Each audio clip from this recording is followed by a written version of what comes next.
Education over the years has always been seen as a bedrock of any society that ignites a fire of knowledge. It is also part of the foundation for all progress and growth, both as an individual and also for a society. Good evening and welcome to National Talk. I'm Sarah Elisha Dasham, and Lois Turaki is on standby to give us the news. Good evening, Lois. How was the Friday? Today? I'm good there. Thank you so much. Yeah. Straight into tonight's news, final list of presidential senatorial reps candidates out September 20th, INEC chairman says. PDP crisis heightens as Wike insists IU resigns. UNESCO says out-of-school children now 20.2 million in Nigeria. Experts warn federal government from borrowing as debt profile hits 41.6 trillion naira. And after fruitless talks with federal government, ASU declares indefinite strike. Here are the details. Professor Mahmoud Yakubu, chairman of the Independent National Electoral Commission, INEC, has stated that the final list of presidential and National Assembly candidates will on September 20th be released as provided in Section 32, subsection 1 of the Electoral Act of 2022 and the timetable and schedule of activities released by the Commission. Yakubu made the revelations yesterday at a meeting between the electoral umpire and representatives of different security agencies organized by the Center for Democracy and Development, CDD. He also declared that the list of governorship and state assembly candidates will likewise be released on October 4th, while political parties will be permitted to begin campaigns on September 28th as provided by Section 94, subsection 1 of the Electoral Act 2022. The INEC chairman also urged the candidates to avoid provocative comments and control their campaigns to what they have to offer the electorate. Speaking on the agenda of the meeting, he restated his concern over security challenges across the country, said it was a stakeholders forum meant to discuss a very important enabler to the full participation of citizens in the electoral process, for example, election security. The crisis rocking the People's Democratic Party, PDP, heightened Thursday as Nyesom Wike, the Rivers State governor, insisted that the national chairman of the party, Senator Ayochia Ayu, must resign. Wike's declaration came 24 hours after Ayu lashed those calling for his resignation, describing them as children. According to reports, there have been calls by the camp of the Rivers State governor that Ayu should step down as national chairman to balance the equation in the party. The crisis rocking the party revolves around Wike, who came second during the presidential primary of the party won by the former vice president Atiku Abubakar. With the position taken by the two stalwarts of the leading opposition political party, there is no end in sight to the ongoing crisis. Replying to Ayu's statement during the inauguration of road projects in Ikwere local government area of Rivers State performed by Chief Olabode George, former Southwest Deputy National Chairman of PDP, Wike said the recent show of arrogance, insincerity, lack of integrity and dishonesty by Ayu could jeopardize the electoral fortunes of the party in 2023 general elections. He said instead of uniting all aggrieved members and stimulate them for the 2023 general elections, Ayu has shown ungratefulness, describing elected governors of states who backed his quest as party chairman children.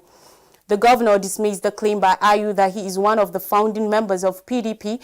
Wike said that Ayu left the PDP at one time, moved to another party, and therefore cannot have same stakes with those who had stayed back to rebuild the party. When contacted last night if they have anything to say on Wike's news outburst, Simon Imobo, Ayu's spokesman, said the chairman has no comment. The spokesperson of PDP, Debo Olugbumgba, on his part, said the leaders of the opposition party are united in their quest to rescue the country from the misrule of APC, saying we have differences, not crisis. We have disagreements on choice, which is in human nature and part of the family. Still on the news, going by the newest global data by the United Nations Educational, Scientific and Cultural Organization, UNESCO, 20.2 million children are out of school in Nigeria. The organization said a fresh and upgraded methodology was used to reach the new figure, saying there are 244 million children and youth between the ages of 6 and 18 worldwide who are still out of school. India, Nigeria, and Pakistan have the highest figures for out-of-school children globally, according to the statistics. The Nigeria figures varies between 10.5 million and around 15 million for over a decade, with the condition increasing due to the degenerating security situation. UNESCO announced the figures in a statement yesterday by Dafalia Dimitra, a media specialist with the Global Education Monitoring Report (GEM), which is developed by an independent team and published by UNESCO. The global organization said the team developing the report has the official mandate of monitoring progress in meeting the Sustainable Development Goal on Education (SDG 4). According to Sylvia Montoya, the director of the UNESCO Institute for Statistics, effective use of the existing data is significant to tackle the gaps towards attaining the fourth goal of the SDGs. Economists have come hard on the federal government as it suggests another round of borrowing for the 2023 budget year. Unanimously, they cautioned government to stop borrowing, just as yesterday, the Director General of the Debt Management Office, DMO, Mrs. Patience Oniha, established that Nigeria's debt profile as at March 2022 stood at 41.60 trillion naira. Even as the Nigerian Customs Service NCS blamed the Nigerian National Petroleum Company NNPC Limited over the latter's claim of billions of naira spent on petroleum subsidy yearly. Oniha, during her attendance at the ongoing engagement on the 2023 to 2025 medium-term expenditure framework (MTEF) and fiscal strategy paper FSP held by the House of Representatives Committee on Finance, yesterday linked Nigerians' high debt profile to lack of revenues and approval of the yearly budget with a deficit by the National Assembly, which increased the nation's debt stock. She regretted that the country has been running a deficit budget for several years with high level of borrowing, especially since the outbreak of COVID-19 pandemic, emphasizing that the only way out of the problem is upgraded revenue generation. As of December 2020, the debt stock of the federal, state government and the Federal Capital Territory was 32.93 trillion naira. By December 2021, it jumped to 39.556 trillion naira published quarterly, and as at March of this year, it was 41.6 trillion naira. On the average, federal government is owing about 85% of the total sum. Remember that Zainab Ahmed, the Minister of Finance, Budget and National Planning, had on Tuesday placed before the lawmakers the 2023 to 2025 MTEF FSP, where she disclosed that the federal government will borrow over 11 trillion naira and sell national assets to finance the 2023 budget deficit.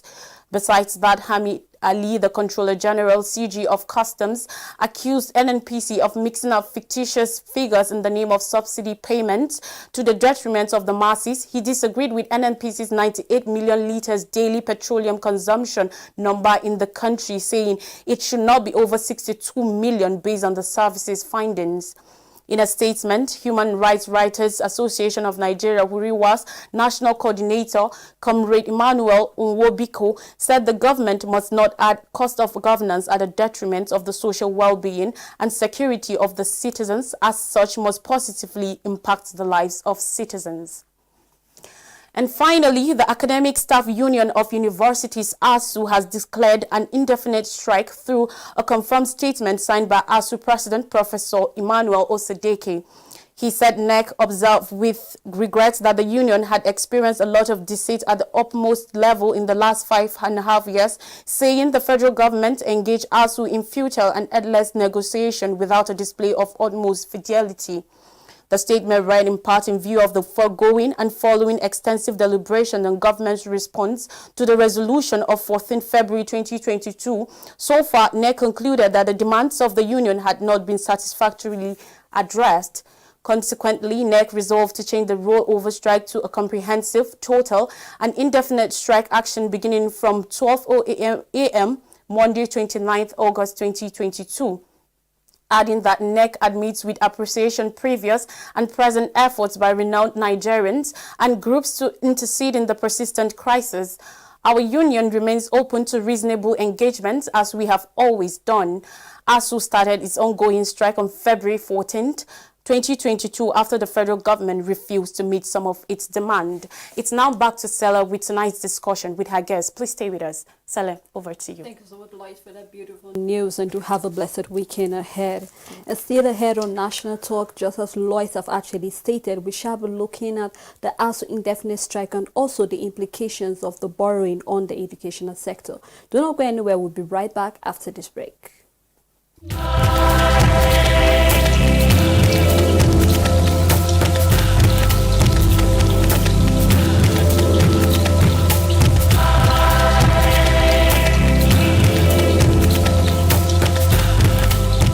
ECWA TV Africa keeps you lifted 24/7.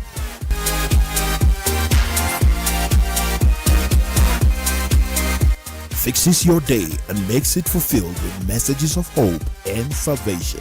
Sin and the devil, they always work hand in hand together. Christ too and the ministry of the Lord also will be promoted. This aspect of David's experience we read in our passage of consideration brings this situation very near to ours. He is majestic in holiness. Praise the Lord. Groundbreaking shows for every life situation. Parents don't tell lies because that's always a problem. But in the north, we have abandoned education. If you ask me to do anything for Nigeria, please equip me. It feels great being on never-ending platform. Heaven gifted songs to lift your spirit up, pull you out of worry, fear, sadness, and even depression.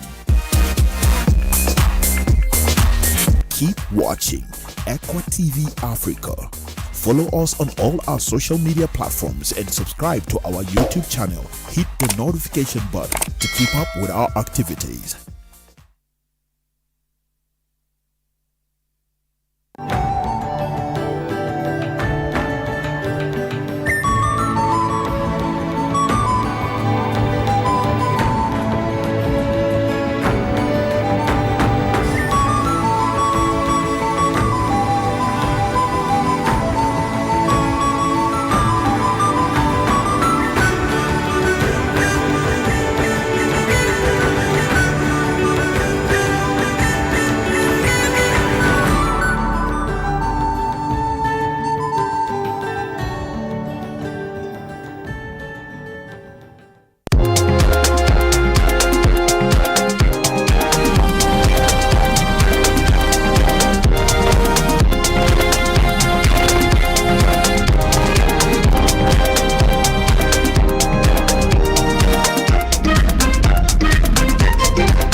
Back if you're just tuning in, it's still National Talk on ECWA Television International, and it's no longer news that ASU have actually declared an indefinite strike. Well, I'm not alone on the show. I'll be actually joined by a very special guest, a professor, the VC of the Plateau State University Bokos, in person of Professor Johanna Izam. You're welcome to the show, sir. Thank you very much. Good evening, viewers. Exactly. Thank you so much for making our time to be here with us. Now, I would actually like to set the ball rolling. But for that, let me remind our viewers, we're actually live on Facebook, so you can actually drop your comment there. And also at around 7:30, I will open the phone lines where you can be actively involved and you can throw in your questions and also your contribution on the topic discussed. You're welcome to the show once more, sir. Thank you very much. Now, I would like to start it in this manner. It's no longer news that each time any sector's demand is not being met, the best way to communicate to the government is through strike. It has become, I think it has become a norm in Nigeria right now that anytime we have an issue, we always go on a strike. And that is not exceptional with the educational sector. Precisely, let's look at ASU as a union. Now, it has baffled lots of people, not just me, but also Nigerians, that each time we have issues like this, we go on strike. Now, we begin to ask that ASU have made strike possibly an annual event, permit me to use that word, because every year right now in Nigeria, we have a strike coming from ASU from 2020, where we had students who have been at home for a whole year. Apart from the demands of ASU, we also had the COVID that came in. Now, Nigeria, ASU has actually been on strike since February 14. The main student came in and said they really appreciate ASU for that Valentine gift coming on such a very beautiful day as such. Now, we begin to ask, it's already 200 days or more since ASU set on this strike. Now, the questions that people will possibly want to know is, why is that so? Well, thank you very much. Once again, good evening, viewers. The issue of the ASU strike, like you have mentioned, is a very worrisome narrative. The Nigerian educational system, particularly at the tertiary level, has been a victim of what somebody described as a legacy crisis. Because from 1999 to date, when the democracy again started for us, we are counting like 5 sessions that have been lost to this issue of strikes. And almost every other year, you will have a strike ranging from 100, 120 days, and so on and so forth, cumulatively. And it's almost becoming a legacy, like you said. And therefore, it's something that is worrisome, it's something that should be of concern to the nation. Everybody is a loser when we have these strikes, particularly our students who will have to be put away from classrooms for these long numbers of years. Some of them will not graduate at the right time. You also have the value chain of the tertiary education system. Businesses will suffer, parents will suffer. I've mentioned the students, in fact, even the workers themselves, and the overall productivity of the system in terms of the impact it is supposed to be making on the induction process, the transformation of young minds into agents of nation building. You know, and time lost in this manner cannot be regained. So whatever efforts you are making is probably to now recover the syllabus and try to see how you can again present these students as graduates, but at a later date, which of course time lost cannot be regained. And so I agree with you absolutely that this is a very poor negative narrative on the nation space. I think all hands have to be put on deck to see that, you know, this phenomenon is addressed holistically.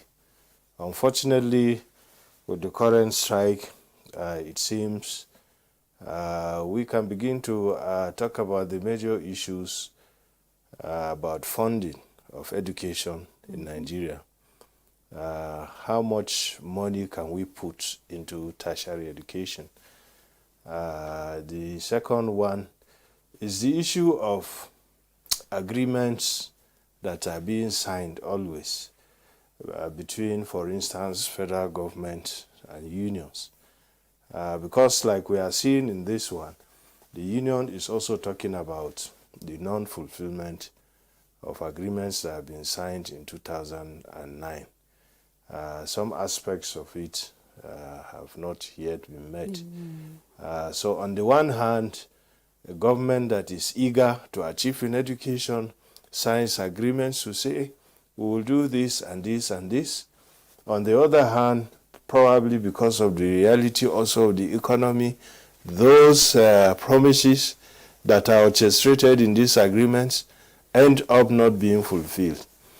And this brings industrial dispute. So I think that there should be a point in this country where the entire problem of tertiary education has to be looked at holistically in terms of the sources of funding, and then the stability in the system, and then the rules of engagement, particularly when we have industrial action such as this, so that it doesn't linger for a very long period of time as we are seeing it now. Of course. Now, you know, still part of it is as a result of this strike. state varsities have said they're actually going to they are going out of the strike because they feel that it's kind of not meeting them properly, or possibly most state universities actually feel that the demands ASU is actually meeting, which you are a VC to one of the state universities. Now, I would like to hear your own side of the story, possibly. Is there any rule that has been mandated on state universities? Because I believe it's being run by state government, most of the state universities. So why are we having most of our state universities still part of the ASU?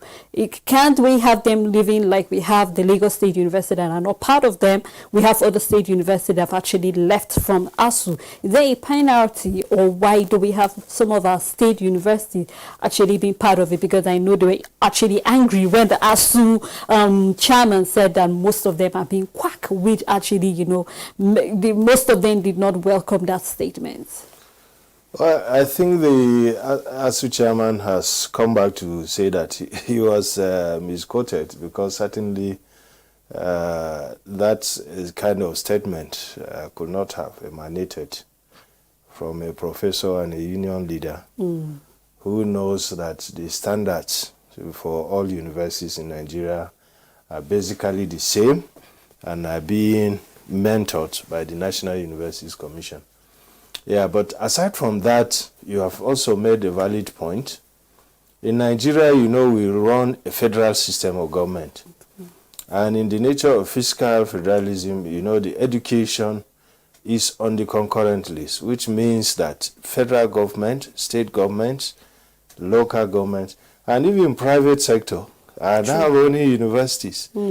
And so there will continue to be a challenge to these efforts to now place all the universities on the same regulations, because like now the state governments are saying that they are a different set of proprietors. Now the issues in the ASU strike, for instance, are not 100% relevant to state universities.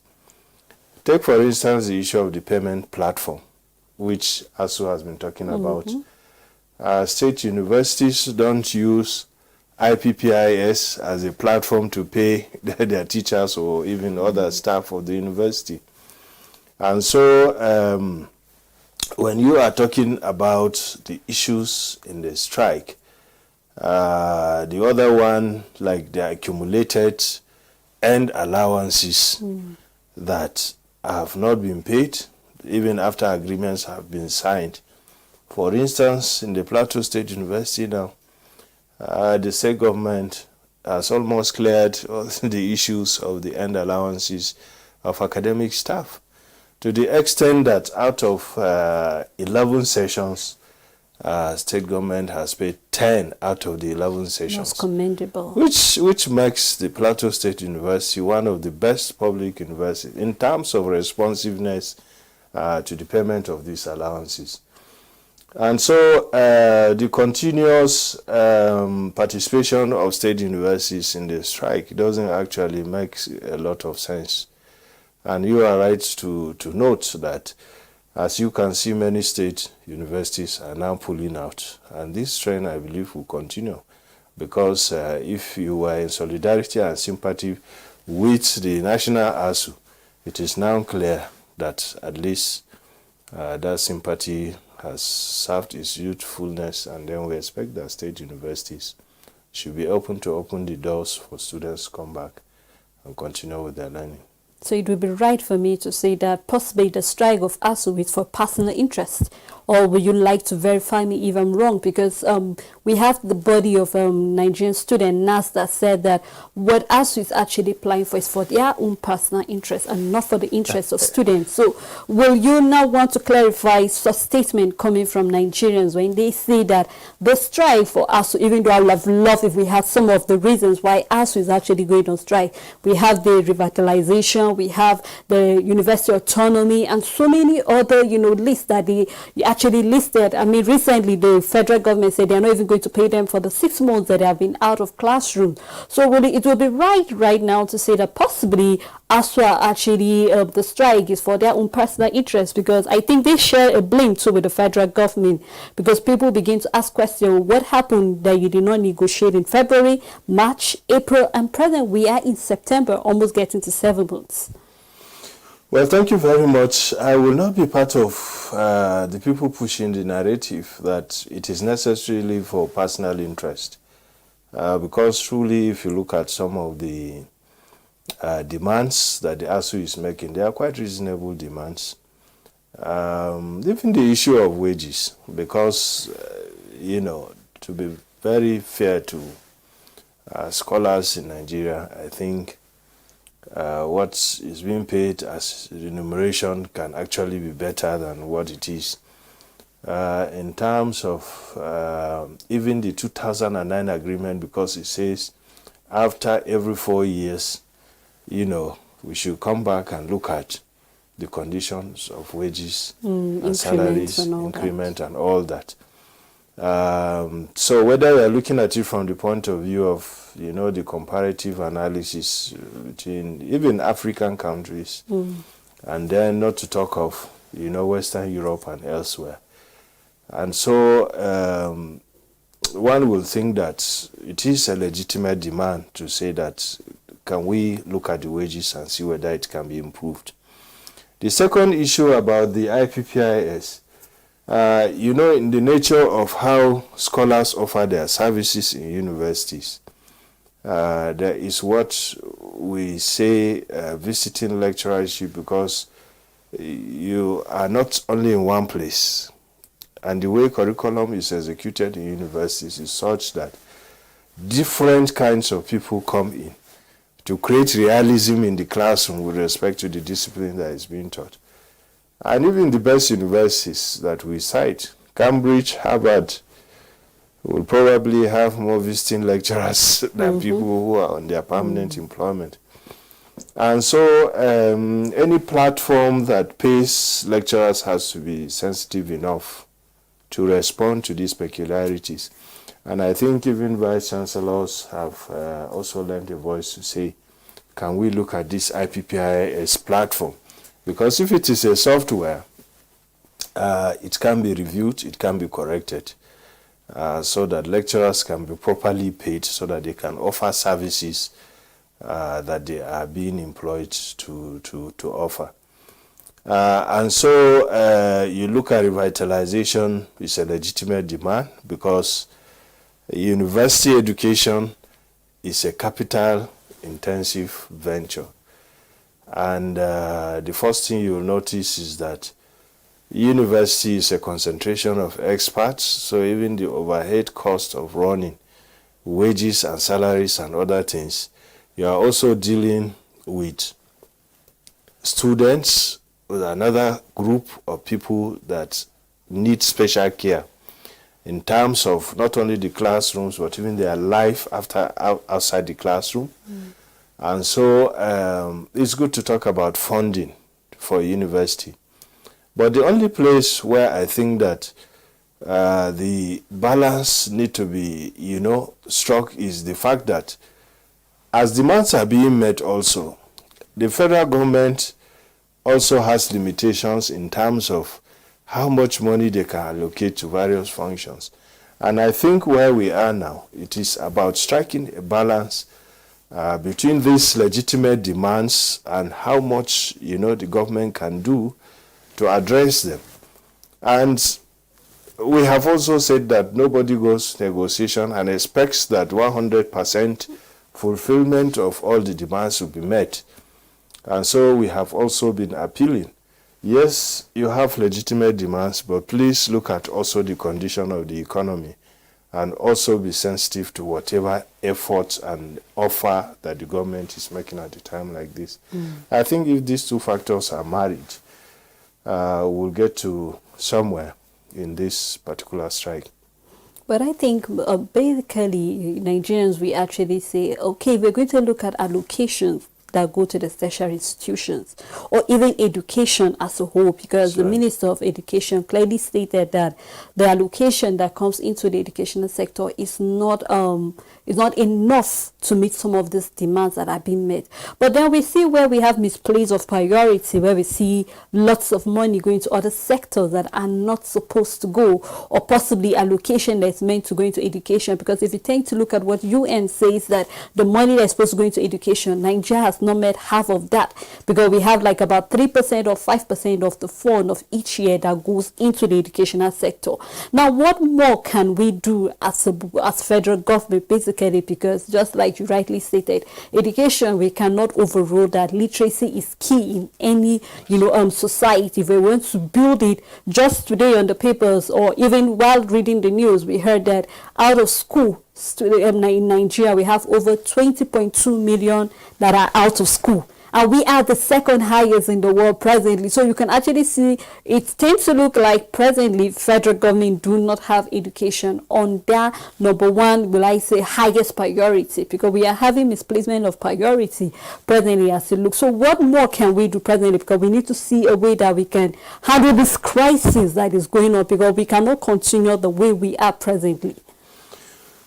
Well, I think that we can do much better in terms of funding education. You've correctly mentioned that for developing countries, UNESCO has talked about between 50-20% of the budget which has to be put in education. Of course, education is the mother industry because it trains all the manpower that are needed in every other sector.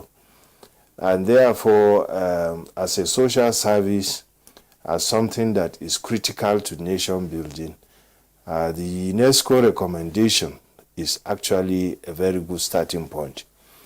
And like you mentioned, of course, the last budget we have seen, we're talking about 5%, but that is not to say government also has not done enough, or they have not done anything at all. Because for tertiary education, if you look at also the investment through the TED Fund, which is also very massive. For 2020-21, I think TED Fund has invested about 300 and something, if I still remember the figures correctly, billion naira in tertiary education.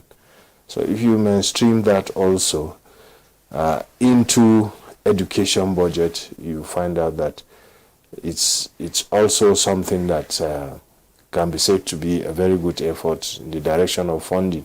But then the Minister of Labour, sorry to cut you short, the Minister of Labour stated clearly that the TED Fund money is not supposed to be touched, because during the negotiation for ASU, he stated the fact that they don't want to touch that money again to settle ASU.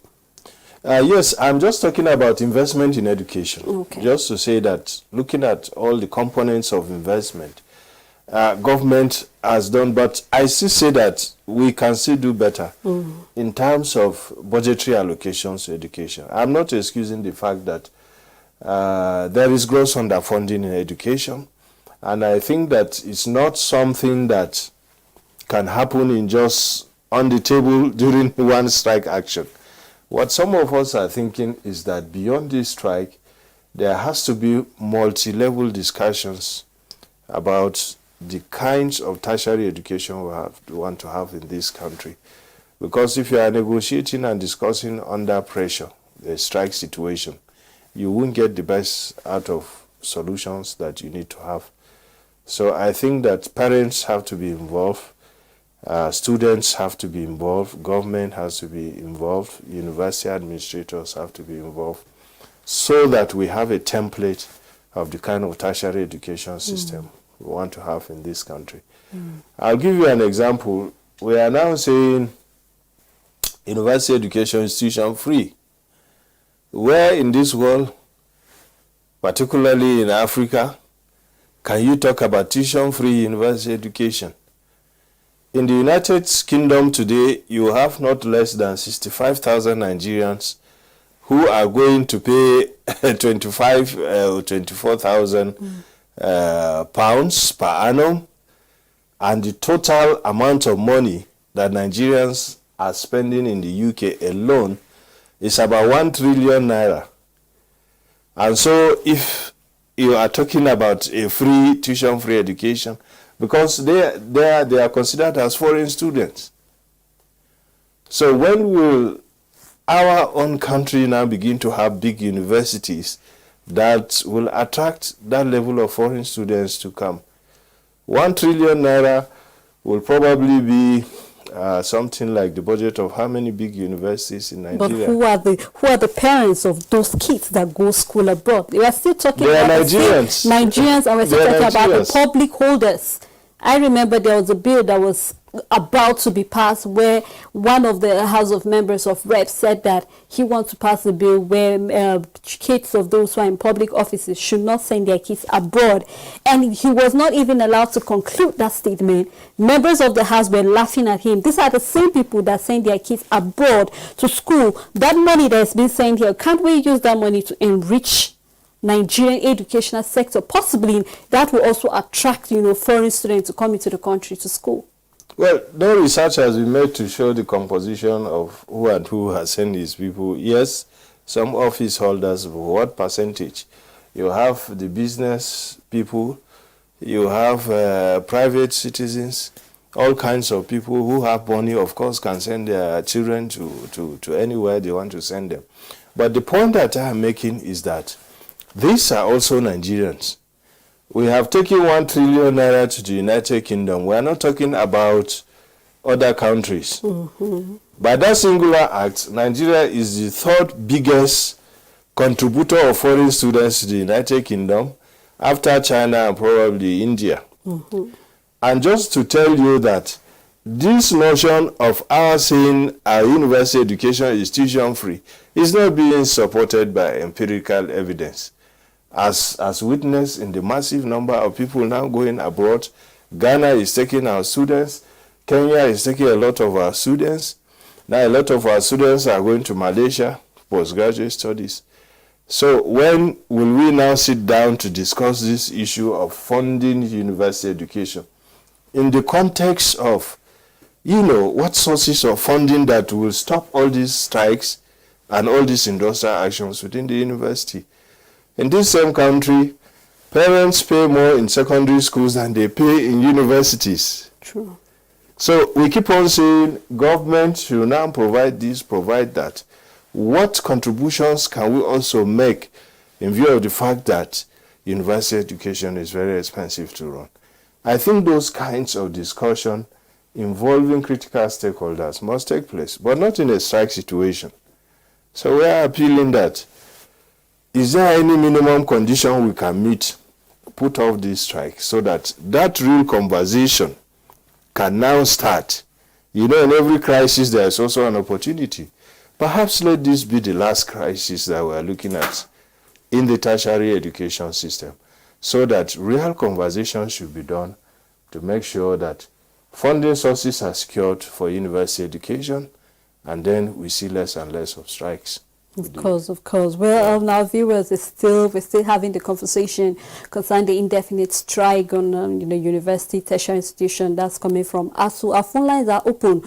We really like you to be actively involved in all that is happening. Your questions and contributions. And what do you feel is the way forward for us to be able to prevent this crisis or possibly this strike from becoming an annual event in Nigeria?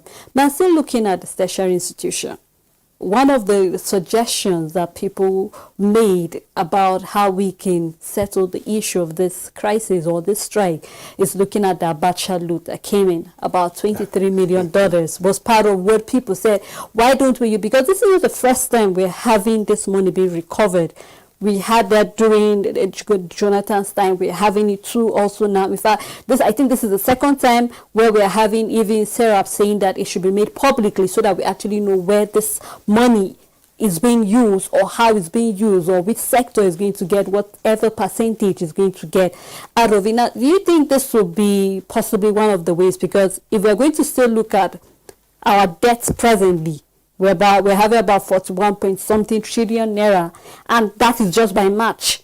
And we also had it already that possibly by now we're going to actually look at, because Nigeria is looking at how we can borrow again, because we're running deficit short of our budget for next year. Definitely education is going to be affected. We're going to look at how we can improve the allocations that get into government or possibly into education. Now, what do you think is the way forward? Are we going to still say we're going to rely on the Abacha loot that we do not know how or what the government is actually having in mind to do with that money? Well, I think that the funding of education cannot be based on these kinds of contingency recommendations. If you are using Abacha loot today, what of in the next 3 years, in the next 5 years, in the next 10 years? What kind of funding template do you want to see for tertiary education in this country? And with the benefit of having been in government also, I know that the real concern is not about just going to borrow and put, but sustainability of the template on the long-term basis. And so if for instance, government looks like it is reluctant to pick up a bill of an additional 500 billion, for instance, presently, it is probably looking at the sustainability of that 500 billion mainstreamed on an annual basis across a number of years.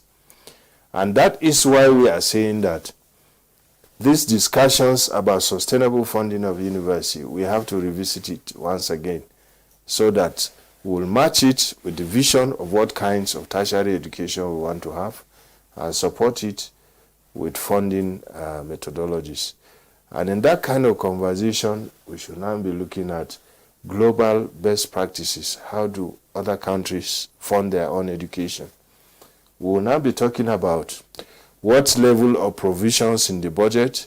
We will now be talking about the effectiveness of the TED fund, because very recently, again, they are talking about increasing the tax to about 3%, which hopefully is supposed to happen next year or so after the elections.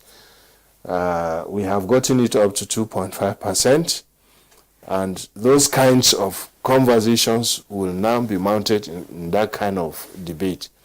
Now, the effectiveness of TED Fund in terms of also supporting the autonomy of universities, because all the monies that TED Fund makes is also being utilized for capital projects, for training of staff, but centrally also controlled by TED Fund.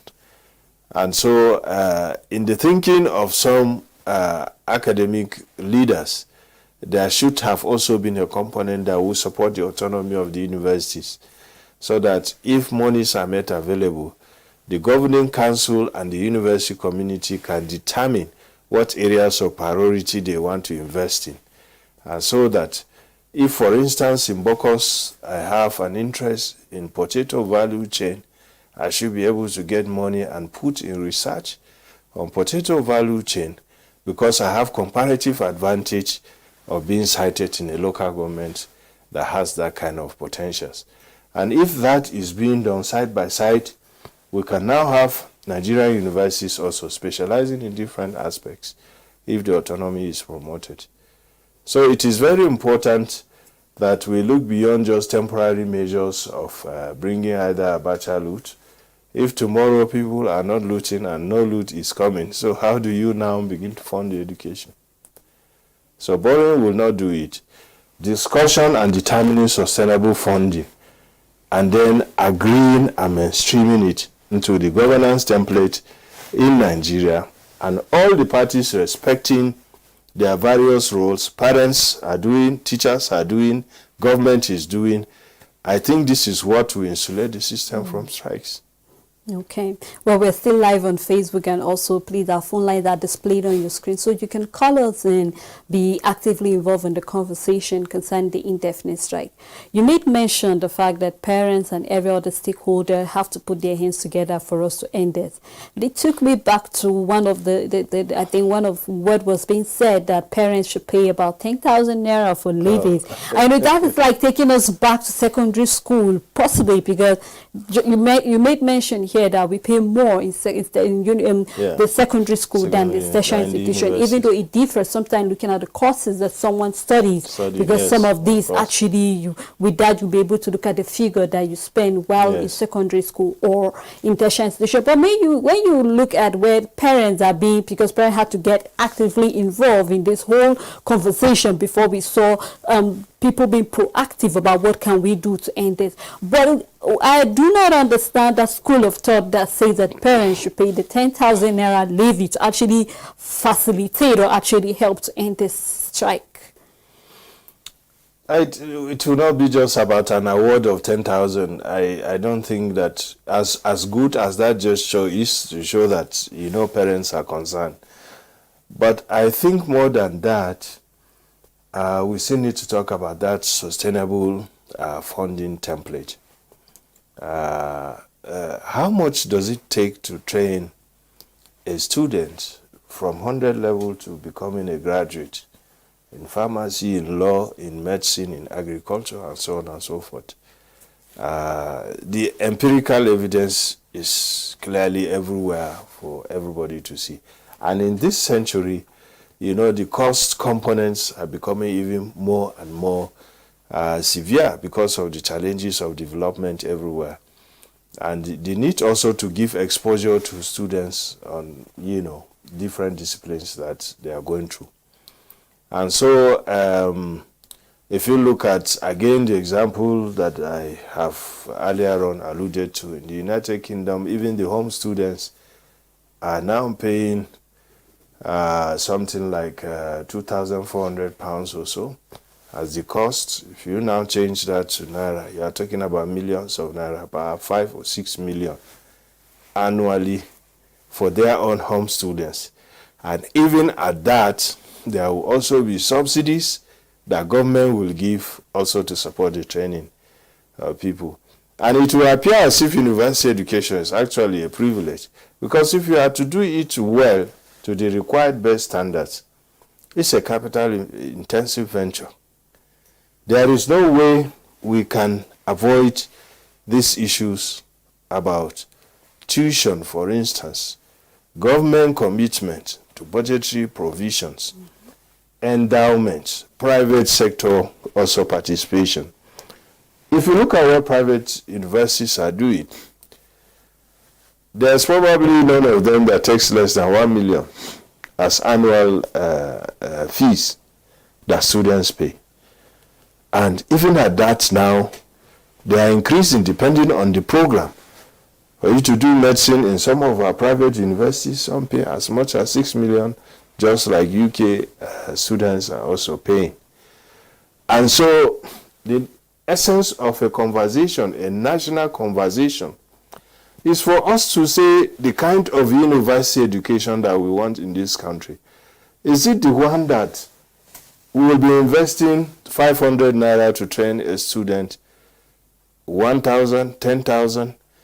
If we say the university education we want is that which will require 50,000 to produce a graduate, the next question will be, how do we now raise this 50,000? And once this template is set, with responsibility centers, government, parents, private sector, TED fund, everybody bringing together his contribution. Even the teachers are part of the conversations. There will now be stability because everybody knows the kind of university, the vision of university we want to have in Nigeria. But as it is now, it is neither here nor there. If government wakes up today and say 3% in the budget, 3% stands, and even in terms of performance, sometimes you don't even achieve what is provided for in the budget. And so this is where we are. And we are saying that there is value in insulating tertiary education because the finishing line for all manpower development efforts is the last point before somebody goes into the society. Okay, sir, so we have a caller. Hello, Joseph from Benue. Good evening.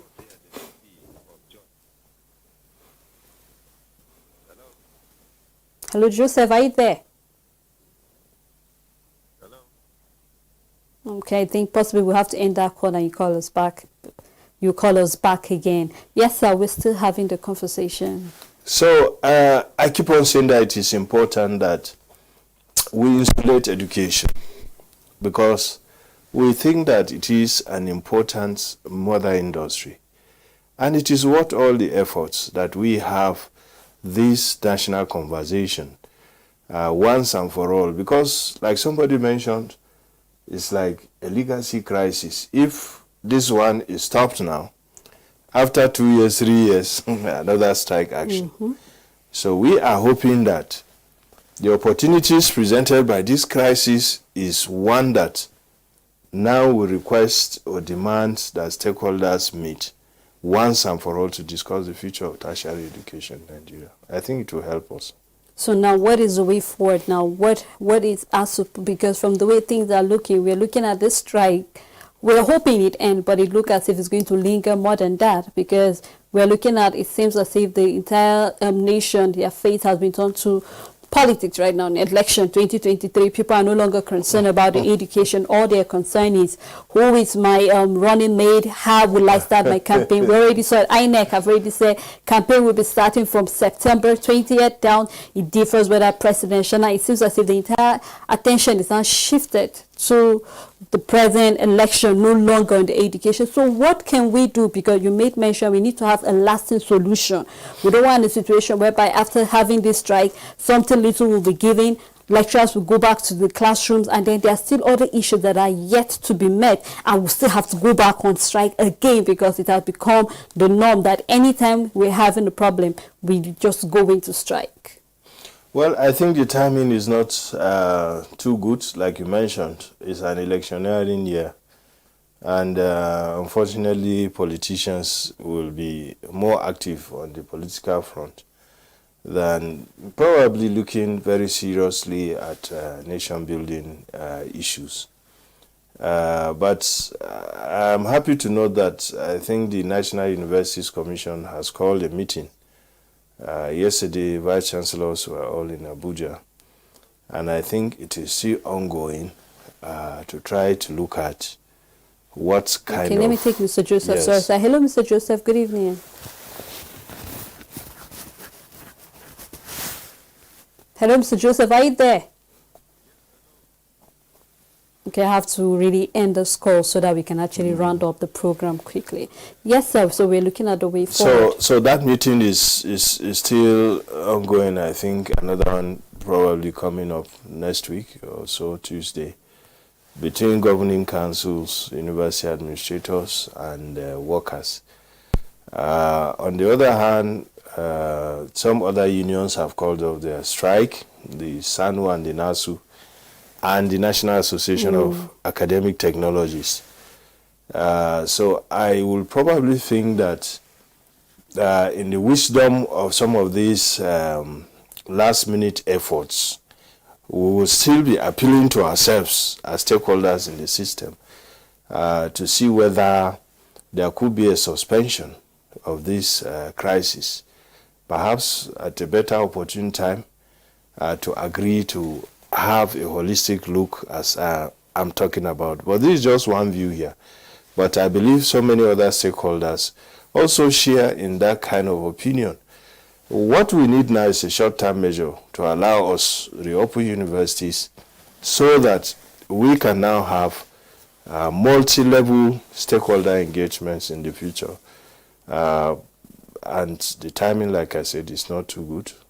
Perhaps at the onset of the next administration, probably we should have a better atmosphere and environment to discuss this. Well, I just hope that the atmosphere really have to be conducive, because from the look of things, most of the presidential candidates and even governors that have come out or actually vying for election, very little or nobody has mentioned anything about education. And they need these youths to be there for them, to give them the votes. Yet we are not hearing anything coming from these politicians to actually do something about education. Well, we just hope something will be done, not just a short-term solution, but also a long-term solution that can actually stand the test of time at the end of the day. Well, thank you so much, sir, for making yourself available to actually discuss this topic, and thank you so much, our viewers, for actually making our time to actually listen and also be part of the conversation by dropping your comment on Facebook. Do have a blessed weekend, and thank you so much, sir, for being here again. Thank you very much. All right, until we come your way again next week, take care of yourself.